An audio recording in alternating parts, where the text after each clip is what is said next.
2028 থেকে নতুন অর্থ বছরের হিসাব শুরু হচ্ছে বাংলাদেশে। 3 মাস এগিয়ে, যার গণনা শুরু হবে 1 এপ্রিল থেকে। মূলত বর্ষার কারণে প্রকল্প বাস্তবায়নের সমস্যা থেকে মুক্তি পেতেই এই উদ্যোগ। একই সাথে মাথায় রাখা হয়েছে জনদুর্ভোগের বিষয়টিও। বিশ্লেষকরা মনে করছেন, এই সিদ্ধান্ত কার্যকর করা গেলে সুফল পাওয়া যাবে অর্থনীতিতে। তবে চ্যালেঞ্জ রয়েছে বাস্তবায়নে গিয়ে। রাকিব আল জাবেদের রিপোর্ট। বাংলাদেশের প্রকল্প বাস্তবায়নের সংকট বহু পুরানো। বাড়তি সময়, অতিরিক্ত ব্যয় আর জনদুর্ভোগের ঘটনাও নিত্যসঙ্গী, যার পেছনে অন্যতম কারণ হিসেবে দায়ী করা হয় অর্থবছরের হিসাবকে। অর্থাৎ জুলাই থেকে গণনা শুরু হয়, বড় একটা সময় নষ্ট হয় বর্ষার কারণে। সেই জটিলতার ফলাফল টানতে হয় বছর জুড়ে। এই সংকট থেকে রেহাই পেতে এবার অর্থবছরের সময়সীমায় বদল আনতে যাচ্ছে বর্তমান সরকার।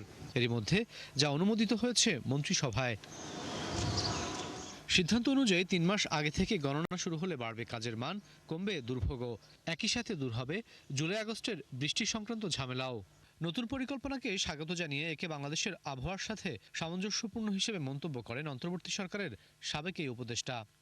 রেইনি সিজন হয়, অনেক প্রচুর বৃষ্টিপাত হয়, শুরু হয়, চলে, বন্যা, তারপর জুলাইয়ের পরে সেপ্টেম্বর অক্টোবর একটা বন্যা দেখা দেবে, সেখানে ইকোনমিক অ্যাক্টিভিটিস কমে যাবে। অর্থাৎ বেস্ট হলো একটু আগে করে যাওয়া। অর্থাৎ সেই সেন্সে রিজনেবল।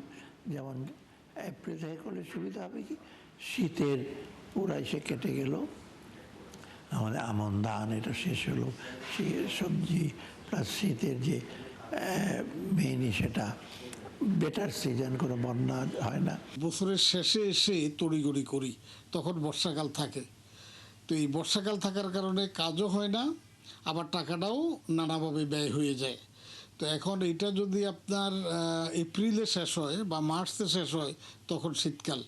আপনি কোনো কারণে যদি শুরুতে পিছনেও পড়ে যান, মানে ধীরগতিও হয়ে যান, কিন্তু শেষের দিকে এসে আপনি সেটা কাভার করতে পারবেন। আইএমএডির হিসাবে বছরের প্রথম প্রান্তিকে সবচেয়ে ধীরগতিতে চলে উন্নয়ন কর্মকাণ্ড। শেষ দিকে এসে তড়িঘড়ি করে ছাড় করতে হয় বরাদ্দের অর্থ। ফলে প্রশ্ন ওঠে বাস্তবায়নের মান নিয়ে। আসছে 2027-28 অর্থ বছরকে ট্রানজিশনাল বিবেচনা করে 2028-29 সাল থেকেই পূর্ণ বাস্তবায়নে যেতে চায় সরকার, যাকে যৌক্তিক বলছেন বাংলাদেশ ব্যাংকের সাবেক এই গভর্নর।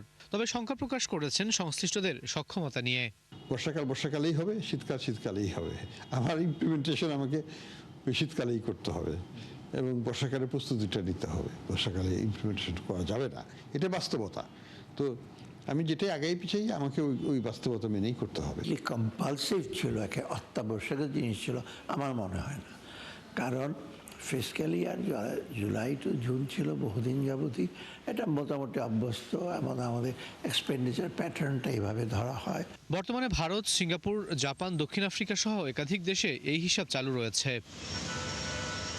রাকিব আল জাবেদ, 71, ঢাকা।